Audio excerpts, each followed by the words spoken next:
آج میں آپ کو سنانے جا رہی ہوں ایک پری کی کہانی، پری زہرا اور سچ کا جادو۔ تو بچوں، کہانی شروع ہوتی ہے۔ ایک خوبصورت وادی میں زہرا نامی ننھی پری رہتی تھی۔ زہرا کے پر باقی پریوں کی طرح چمکدار تو نہیں تھے، اس وجہ سے وہ اکثر اداس رہتی تھی۔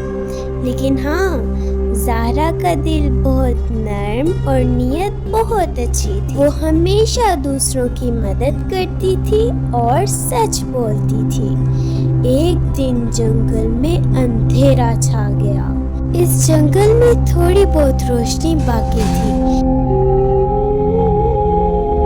اس روشنی کے ختم ہونے سے پہلے جنگل کے جادوگر کو خوش کرنا تھا۔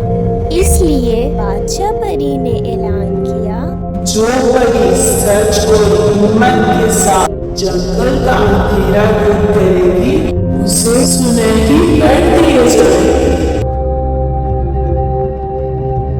جب یہ بات زہرا نے سنی تو وہ خوش ہو گئی اور اس بات پر اکیلی چل پڑی۔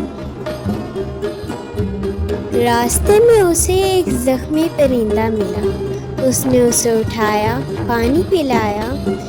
کیونکہ وہ پرندہ زخمی تھا تو زہرا کا دل نہ مانا کہ اسے اکیلا چھوڑ دیا جائے۔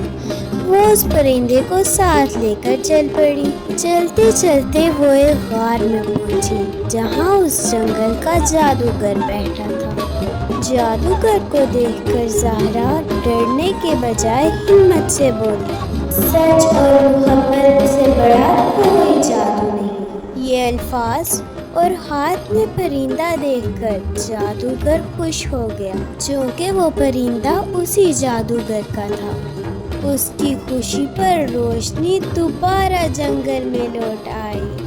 روشنی کے لوٹ آنے پر سب پریاں خوش ہو گئیں، لیکن ان کا کہنا تھا کہ جادوگر نے زہرا کو مار دیا ہوگا تو ہی یہ روشنی لوٹی۔ لیکن جیسے ہی زہرا لوٹی تو سب پریاں اسے دیکھ کر حیران رہ گئیں۔ اس کامیابی پر بادشاہ نے زہرا کو پر دیے۔ سب پریوں نے زہرا کے سنہری پروں کی بہت تعریف کی اور زہرا بھی چمکدار پروں والی پری بن گئی۔ تو پیارے بچوں، اس کہانی سے ہمیں یہ سبق ملتا ہے کہ سچ بولنا، نیکی کرنا اور ہمت نہ ہارنا ہی اصل کامیابی ہے۔